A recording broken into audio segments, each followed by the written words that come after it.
Hey, folks, and welcome back to Glenn and Adrian's Rock Talk. That's Adrian. And that's Glenn. And today we're going to return to Paul McCartney's new album, The Boys of Dungeon Lane. It's actually not out yet, but a couple of songs have come out now. We looked at the first one, which was called Days We Left Behind. There was an official lyric video, and that was fine. I mean, it got the point across. It was actually very artfully done. As much as we'd love to have a music video, these lyric videos are fine. We're looking at another one today for a song called Home to Us, and it's actually the first ever duet between Paul McCartney and Ringo Starr. And so, very much looking forward to it. I believe Ringo plays on it too. I mean, why wouldn't he? The last song was all about days in Liverpool as kids and coming up and facing the world and all of that. And I think this is going to be something along the same lines. Dungeon Lane is actually a road in Liverpool that's right by the river. It's the River Mersey. That's what it is. Yeah, so I'm definitely looking forward to this. Adrian, what'd you think about the last one? Oh, the last one was pretty cool. I mean, it was very different. Mm-hmm. It was, the art was an important part of the video, and just the little drawings that they did. And that's right. Just some good reminiscing, it seems like.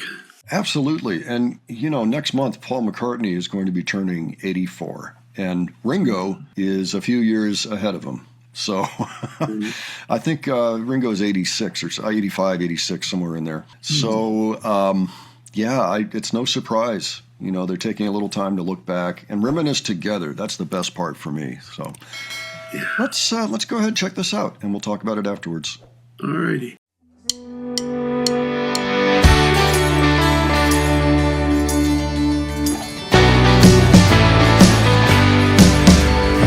place we used to live in, you could say it wasn't much, but it was home to us. And you could be forgiven if you thought that it was rough, but it was home to us. The roses in the yard began to wilt and then they turned to dust. But it was home to us. We didn't worry where the road was gonna take us to. There wasn't time to make a fuss, 'cause that was all we knew.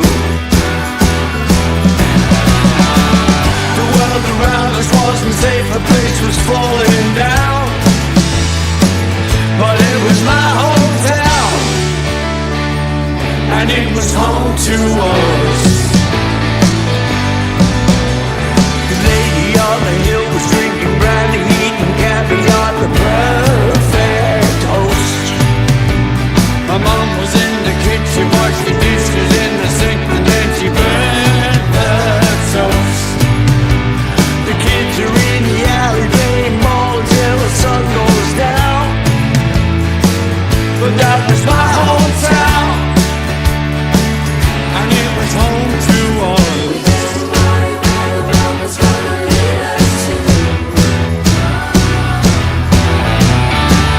There wasn't time to make a fuss, 'cause that was all we knew.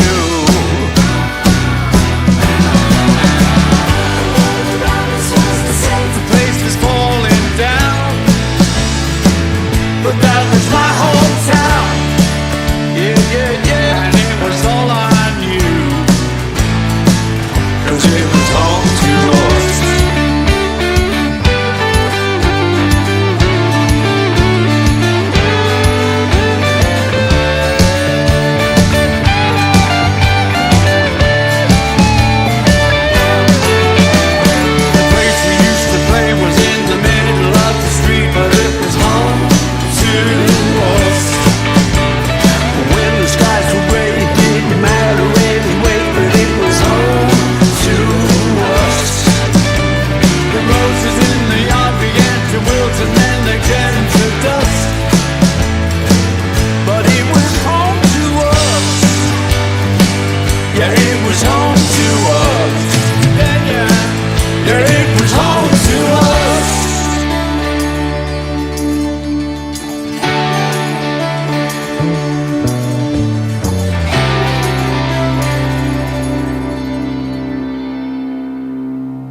Okay, so there's no doubt in my mind that was Ringo on the drums.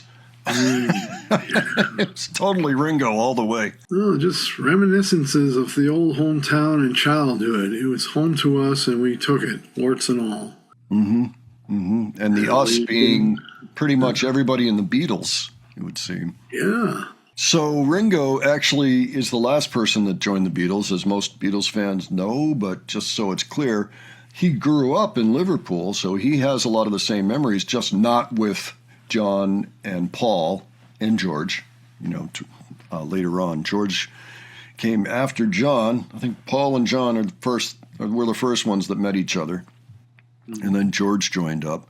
Then they played for a while like that. And then Ringo showed up really just before they got their contract with Decca, or maybe right after. I'm not sure. Maybe it might have been part of it, like you need a new drummer, and then we'll sign you. It might have been something like that.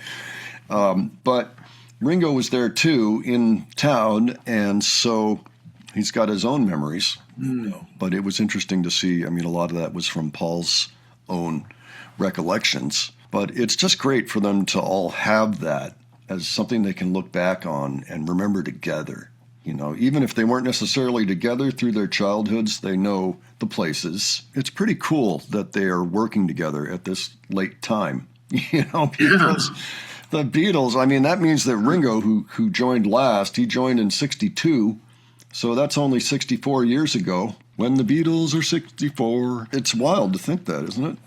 Yeah. And I love that Paul's making this album. It sounds like it's going to be a great album to listen to. I guess the last thing I'd have to say about it, too, is that line, kids are in the alley playing ball until the sun goes down. How's that for an old school idea?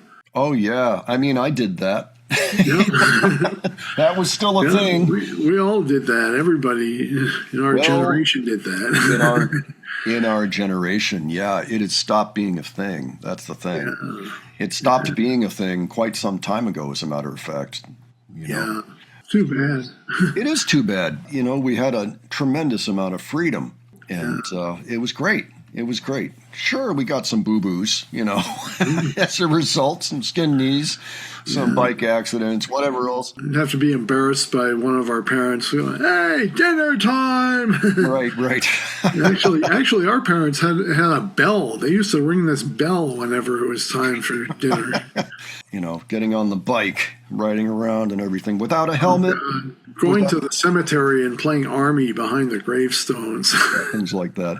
Well, anyway, it's not about our particular recollections, but certainly I think all of the listeners and all of the Beatles fans can certainly relate to what they're talking about, going back and, kind of remembering what was life like back then. And I think most Beatles fans are of an age that they can directly relate to a lot of what they were talking about in there. How about that picture of Paul hanging off a ledge like that? Oh, my. It's on. I seem to recall there's a photo of you doing something like that. Yeah, there's a photo of me in the yearbook of, I think, 87 or something, and I'm just sort of hanging off the roof or something like that. Very nice. Yeah, so we all have those same experiences. Anyway, extremely cool. Really glad to see that. I hope they do more work together. I hope there are more duets on the album, or at least Ringo's on it a little bit more. Ringo has shown up on a number of Paul McCartney albums over the years, which is great. I love that they have a strong relationship. That's really cool. Yeah, I mean, the other guys are gone, so Ringo and Paul are the ones left, and it's great that they're keeping this alive somehow, by doing this music, Ringo is in exceptional shape for his age, particularly. I mean, he can still go out and tour all the time, and he's fine, His voice still sounds great, too. Well, folks, why don't you let us know what you thought of this, if you're a Beatles fan or not. How did the song strike you? If you have any other thoughts that you think we might have missed, by all means, leave them below. If you have other suggestions for us, leave those, too. And if you enjoyed this video, please give it a like. And if you enjoyed the presentation, please subscribe. All right, thanks so much for joining us today. We will catch you on the next one. Take care, folks. See you all later.